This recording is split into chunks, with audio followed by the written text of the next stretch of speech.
Eto na mga kababayan, ito po yung palagi ko pong sinasabi sa inyo. Pagbukas na pagbukas ko po ng Twitter or X, ito po yung unang post na bumungad sa akin. At ito po yung sinasabi ko sa inyo na dapat po kayong mag-ingat sa pagpili po ng iboboto niyong senador sa 2025 dahil baka sila po ang maging reason kung bakit po may impeach si PBBM. Sabi po dito ng post ng isang sa tingin ko po ay troll po siya, no? Kasi hindi po totoong identity niya ang nakalagay. Sabi po dito ng troll, to my fellow DDS, huwag iboto ang mga kaalyado ng administrasyon. Idiretso natin sila sa inidoro. Kung mawawala ang karamihan na pro-administration after this election, we might have a shot in impeaching BBM. Ayan mga kababayan. Ngayon pa lang nagpaplano na sila na i-impeach si PBBM. Laging ganyan po yung goal nila. Simula nung kanilang maisog rally, ang patalsikin, ang magkudita, ang i-impeach si Pangulong Bongbong Marcos Jr. Sabi po sa post niya, wag daw iboto ang slate ng administration. Ngayon mga kababayan, ito po yung sinasabi ko sa inyo na kailangan maging matalino kayo at kilatising mabuti. Dahil may nakita po ako dyan na member ng slate ng administration na mga dating DDS, alam niyo naman, nagbaliktaran, no? And then nagkaroon pa ng posisyon ng time ni PRRD, nung admin ni PRRD, and yung isa pa dyan na mayamang pamilya na tagapagtanggol pa po ni Kibuloy. Okay, sinasabi nila wag iboto ang slate ng admin. Pero kayo po, mga kababayan ko, especially sa mga loyalista, be careful, no? Kung merong mga bumaliktad na dating mga DDS naging part ngayon ng admin ni PBBM, para maging part ng slate, senatorial slate ng admin. Kung kaya nilang bumaliktad doon sa kanilang sinusuportahan dati, which is PRRD, once na manalo yung mga yan at makita nila na sila ang majority, kayang-kaya din nila ulit bumaliktad at baka matupad ang ninanais ng DDS na ito. No? Ako naman, wala naman akong problema sa mga iboboto ko. I'm sure hindi sila magiging problema ng admin ni PBBM, no? Si Senator Bam Aquino, nakita niyo naman, kasama pa siya sa pag-welcome kay PBBM. Si Heidi Mendoza, iboboto ko rin yan. Naniniwala ako na sila ay makakatulong sa admin, no? Hindi pansarili ang iisipin ng mga yan. Wala kasi silang issue kay PBBM. So, itong mga to, sa ngayon, tatlo pa lang po yung napupusuan ko. Senator Kiko, Senator Bam Aquino, Heidi Mendoza. Marami pang magagaling, mga kababayan. Ano? Marami pa dyan na magagaling na maaaring makatulong sa gobyerno natin na sigurado tayo na hindi kakampi sa mga DDS Senator para patalsikin ng Pangulo. Again, wala po ako nakikitang issue ni Senator Bam, Senator Kiko at ni dating COA Commissioner Heidi Mendoza kay PBBM para sumapi sila sa mga DDS senator. And yan ang talagang imposible, no? Kaming mga kakamping senators, never yang kakampi sa mga DDS, no? Lalong-lalo na kung ang interest lamang ang isoserve ng mga DDS senator na ito. Never yang sasama kakampi sa kanila, no? Hindi nyo man siguro gusto yung mga senator na susuportahan ko. Ang payo ko lamang sa inyo, maging maingat kayo sa pagpili, no? Mapa-admin slate man yan or hindi, maging maingat kayo dahil mga DDS, 3 taon na lang naman po ang Pangulo. Patapusin nyo na. I don't think we can afford na mapalitan si PBBM ng isang Duterte. Nakita nyo naman po sa press con ni VP Sara, sobrang unbecoming, ang daming unacceptable statement, no?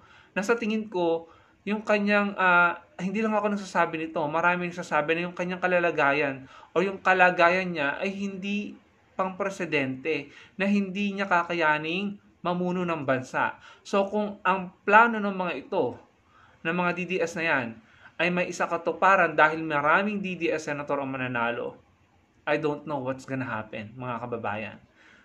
Papa-impeach, tapos iimbentohan ng kung ano-anong kaso, ipapakulong si PBBM.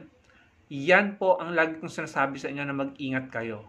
Again, kung hindi nyo po gusto yung susuportahan ko, wala pong problema. Pero maging maingat kayo sa pagpili. Ako, confident ako na yung susuportahan ko, hinding-hindi sasama or tutulong sa mga DDS para patalsikin ng Pangulo. Hindi sila makikiisa sa mga politiko na pansarili lamang ang inuuna at pinapahalagahan. Sila po ay para sa bansa, kagaya ng Pangulong Bongbong Marcos. Nakita nyo naman si Attorney Lenny, si Senator Bam Aquino, nagpakita ng isang gesture sa mga Pilipino na kayang-kaya nating magkaisa. No? Kung tutuusin, 'di ba? Huwag na tayong maglokohan dito. Kung tutuusin, after ng election 2022, sinong ine-expect natin na magsasalita against sa Pangulo, against sa mga polisiya ng Pangulo? Hindi ba si Senator Bam Aquino dapat at saka si VP Lenny at saka si Senator Kiko Pangilinan? Pero hindi sila ganon. Tumahimik sila, tinanggap nila ang kanilang pagkatalo, tapos nag-move on, gumawa ng paraan para makatulong. Si Senator Kiko sa agriculture, Senator Bam sa edukasyon, si Attorney Lenny sa angat buhay, no? Kaya anong pinakita sa kanila ng Pangulong Bongbong Marcos? Pinakitaan din sila ng maganda. Na kapag nagkikita sila, nag-uusap, nagingitian, walang masamang tinapay. Simply because, pare-pareho silang makabayan at makabansa, hindi pansarili ang inuuna. Kaya wala po akong nakikitang cruel intention. On the other hand, yung mga DDS, yung mga senator nila, yung kanilang mga iniidolong politiko, bineverbalize, no? Sinasabi, literal na sinasabi na gusto nilang patalsikin si PBBM. Literal silang nagrarally. Literal silang nananawagan sa armed forces at sa PNP na magkudita mga kababayan. At nakita nyo naman, ngayon tatakbo sila bilang mga senator. So ano pa kapag nanalo sila? So ang payo ko sa inyo, kilatisin yung mabuti, kilalanin yung mabuti.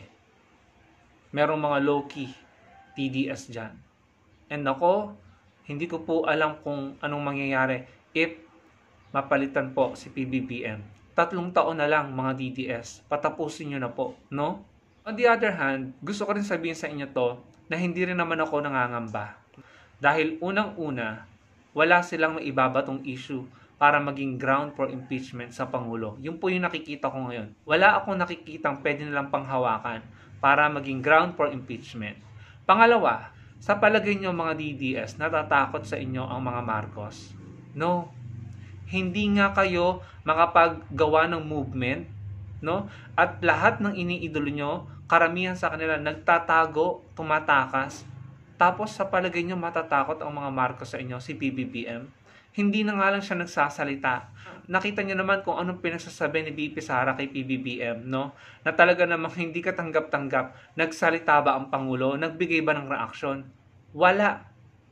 Hindi siya bababa sa ganun level. He will not stoop down to that level. Mas mamatamisin pa niya na asikasuhin niya ang trabaho niya kaysa makapagpalitan ng mga salitang pambata, immature, at hindi katanggap-tanggap, mga kababayan. Hindi katapangan or hindi kagalingan yung pinakita ni VP Sara sa kanyang press con. Sa tingin ng marami, yun ay diversionary tactic. Dahil ang totoong issue is yung questionable at irregular na paggastos or paggamit niya ng confidential fund. Ang totoong issue is ginamit niya ang dokumento galing sa AFP para i-justify ang kanyang 15 million confidential fund na hindi alam ng AFP at hindi dapat gawin dahil wala naman siyang ambag dun sa event ng AFP. Yun ang totoong issue. Ang totoong issue, kapag napatunayan ang claim na yon, si VP Sara ay nagsinungaling at nag-betray ng tiwala ng mga Pilipino. Yun ang totoong issue. Kaya kayo, mga loyalists at supporter ni PBBM, do not engage yourselves sa pakikipagtalo patungkol dun sa issue na relo. Yung ini-issue nila na relo. Hindi yun ang totoong issue. Hindi naman yun patungkol sa pag-lustay ng pera. Wala namang pera na lustay doon. Maliit na issue, matagal nang nangyari, ibinabalik. Anong reason? Anong layunin? Para i-divert ang atensyon ng mga Pilipino mula sa totoong issue papunta dun sa walang kapararakan, mga kababayan.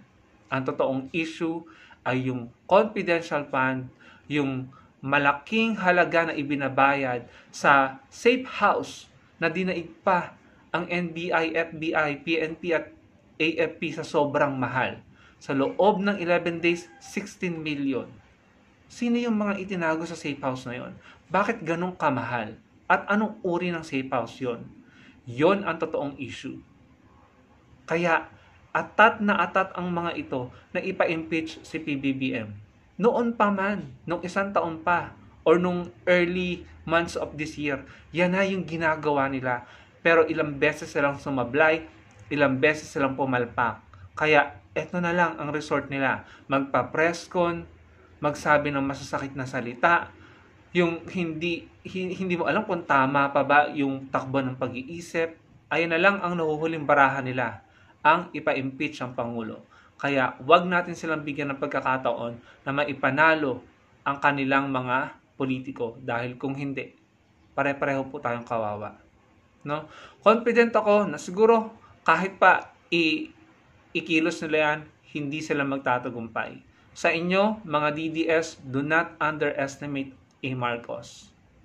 Wala kayo nung pala, tinawag niyong weak, tinawag niyong bangag, kung ano-anong pinakalat niyong video, hindi kayo nagtagumpay. Hindi nga nagsalita yung Pangulo. Wala nga siyang ginawa kahit ano. Pero kayo, aligaga, desperado. Yan ang napala nyo. Hindi kayo makabansa. Pang sarili, pang politiko lang ang pinaglalaban nyo. Nakita nyo kaming mga kakamping, nakita nyo yung mga politikong sinusuportahan namin, tumahimik, sumuporta, gumawa ng paraan para makatulong, dahil nakikita namin pro-Pilipino at makabayan, makabansa yung mga polisiya ng Pangulo ngayon. So, ibig sabihin lang nito, kitang-kita ang pagkakaiba natin. Kayo, mga pansariling interes lang ng mga politiko nyo ang gusto nyo ipaglaban. Kami, bansa, bayan, at mga kapwa namin Pilipino. And I think yun ang reason kung bakit nagkakasundo ang mga kakamping, mga loyalista at mga pro-Marcos at pro-government. Hindi ito patungkol lagi sa mga idol nyo, mga DDS. Ito'y tungkol sa bayan. Ito'y bahagi ko lamang sa inyo, no? Yung naging reaction ni Secretary of Justice Boying Rimulya. Sabi niya dito, "It does not speak of a sane and clear-thinking person." Iba na yun. Non-composed mentis of unsound mind. Na yung pinanggagalingan. Buti na lang di siya tumakbo ng presidente, baka nanalo pa. Yan po ang sabi ni Secretary Remulla. Alam niyo, sa totoo lang, maraming nasasabi na ganyan, na nagwo-worry na okay pa ba si VP Sara? Okay pa ba yung kanyang mental health? Dahil grabe, nakakatakot at nakakapag-alala yung mga binitawan niyang salita. And in my observation, kahit yung ibang DDS na vlogger, yung mga sikat, hindi nakakaibo or hindi nakapagbigay ng kanilang reaksyon or pagsuporta sa mga naging pahayag ni VP Sara. Siguro sila nabigla at nagulat at hindi rin nila kinaya at na-realize nila na merong mali, hindi tama. Kulam yung imagination niya na gagawin niya kay PBBM, yung huhukayin niya yung nananahimik na itatapon pa sa West Philippine Sea. Tama ba na sinasabi ng isang mataas na opisyal? Nakatutok po ang international media at local media. Anong nangyari? If I'm not mistaken, after ng press ko ni VP Sara, bumagsak po ang Philippine Stock Exchange. Apektado po ang ekonomiya ng bansa. May malaking negative impact po ang ginawang press ko ni VP Sara. And marami po ang dismayado at hindi sumuporta at marami ang nag-question sa kakayahan ni VP Sarang mamuno. At sana ma-realize niyo yan, mga DDS. Tapos, siya pa yung may ganang sabihin na hindi marunong maging presidente ang nakaupo. Yan po yung sabi ni VP Sara. Siya pa yung may ganang sabihin na ganyan. Ano bang nangyari sa DepEd? No? Ano bang nangyari doon? Ang daming kino-question. Ganon din sa OBP. Siguro ang mabuting gawin ni VP Sara, harapin niya ang mga issue, sagutin niya ang mga tanong, hindi yung ibang issue ang kinakalkal niya. Dahil hindi yan makakatulong sa kanya. Hindi niya masasagot ang mga tanong ng COA, ng taong bayan, ng Congress patungkol sa paggamit niya ng pondo. Eventually, dadating ang panahon, kakailanganin niyang magsalita at magpaliwanag. Yun ang dapat niyang paghandaan, dahil kapag hindi siya nakapagbigay ng katanggap-tanggap na paliwanag patungkol sa paggastos niya ng pondo ng bayan, maaaring maging ground yan sa impeachment. At maaaring yan ang makasira sa political career niya, pati ng kanyang mga kapatid or kamag-anak. So dapat yun ang paghandaan ni VP Sara.